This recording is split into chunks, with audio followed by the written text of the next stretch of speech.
So you guys remember, I'm sure, with the genocide going on in Gaza, you had a bunch of big protests that happened at a lot of like colleges and universities. You had students get out there and they were like, okay, this is unacceptable. This is terrible. We're going to oppose this. We're going to protest against this.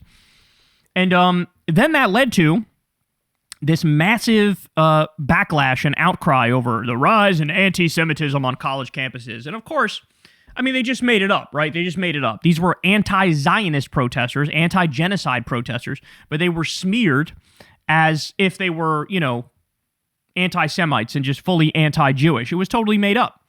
Well, when Trump got into office, he decided, I'm just gonna ramp this up, right? I'm just gonna use this issue to clobber the universities and force them to do my agenda, force them to pay me money. Like, real, seriously, that's what's going on here. So take a look at this. This is a huge deal from the Los Angeles Times. Times investigation. Ex-Trump DOJ lawyers say fraudulent UC anti-Semitism probes led them to quit. What? So here's what they say.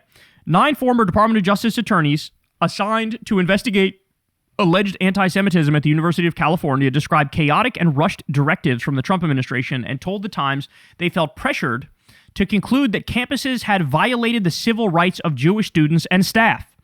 In interviews over several weeks, the career attorneys, who together served dozens of years, said they were given the instructions at the onset of the investigations.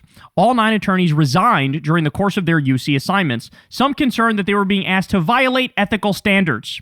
Initially, we were told we only had 30 days to come up with a reason to be ready to sue UC, said Ijaz Baluk, a former senior trial attorney who was assigned to investigate whether Jewish UCLA faculty and staff faced discrimination on campus that the university did not properly address.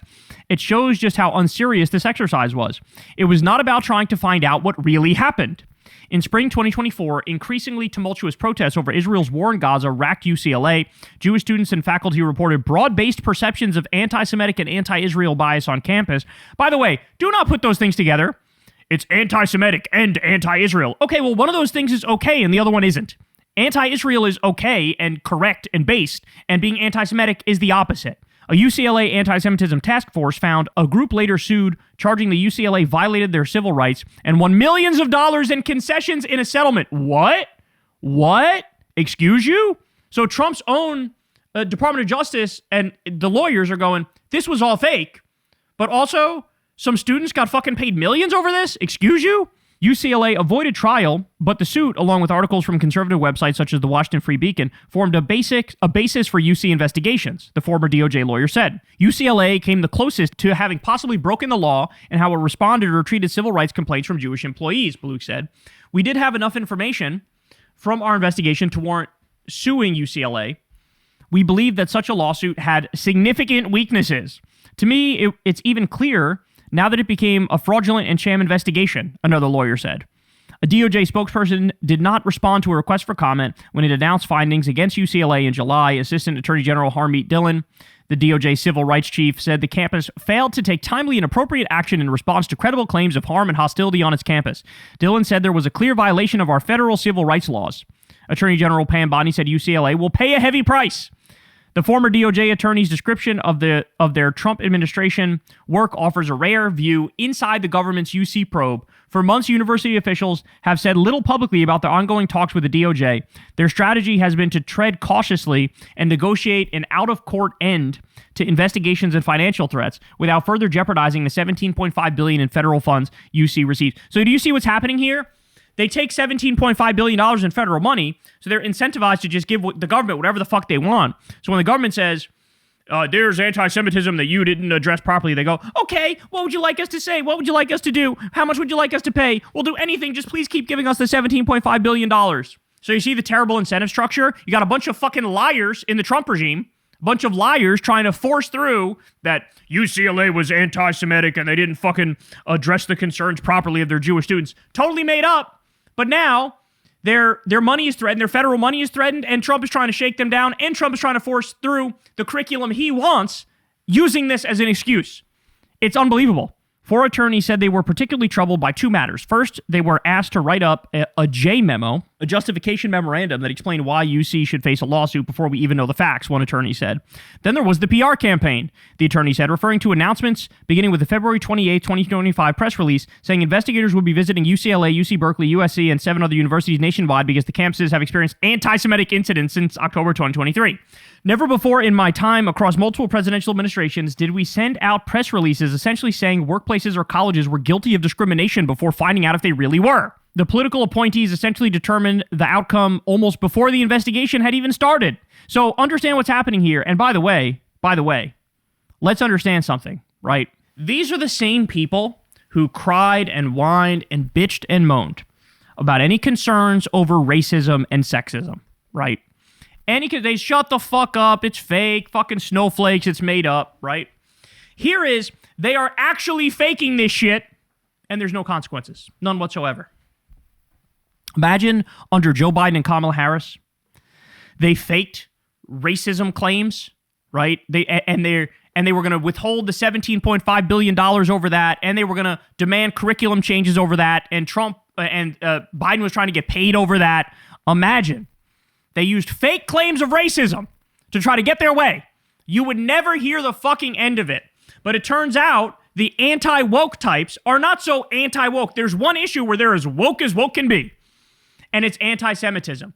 They'll claim it regardless of the evidence, regardless of the specifics, regardless of the details. They will claim it and use that to try to shut down any and all criticism of Israel. That's the fact.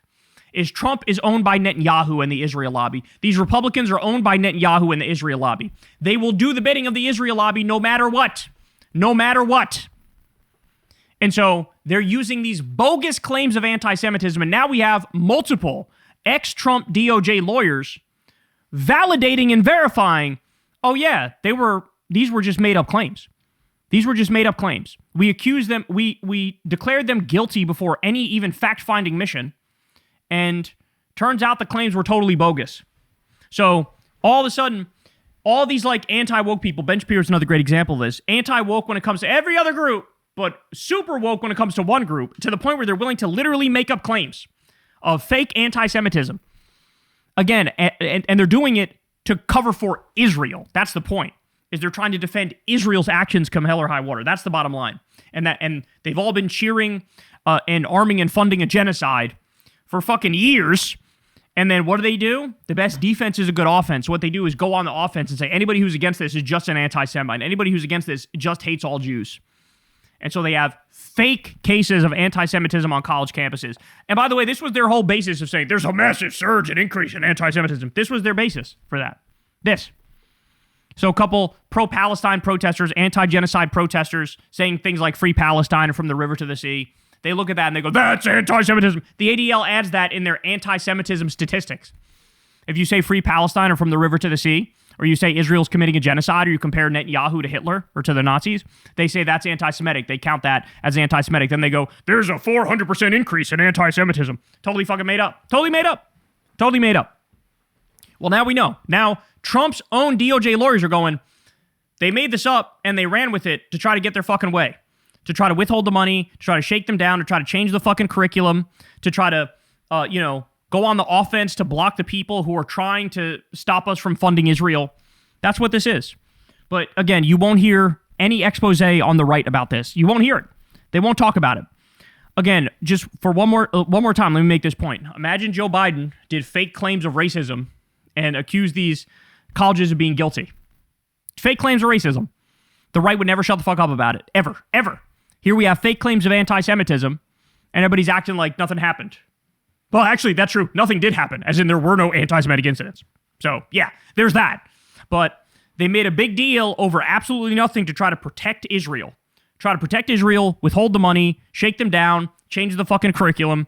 This is incredibly nefarious and incredibly disgusting. And all these people who were involved should fucking resign in disgrace. Pam Bondi should be gone. Donald Trump should be gone. All these fucking assholes who lied on purpose for political reasons, they should step down. This is totally unacceptable. In fact, maybe they should face charges for this. Lying to the country. Lying about an epidemic that's not real. All for nefarious political purposes.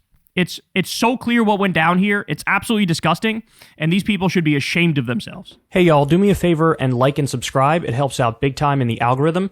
Click the bell as well for notifications when videos drop, and watch that video on screen right now. You know you want to.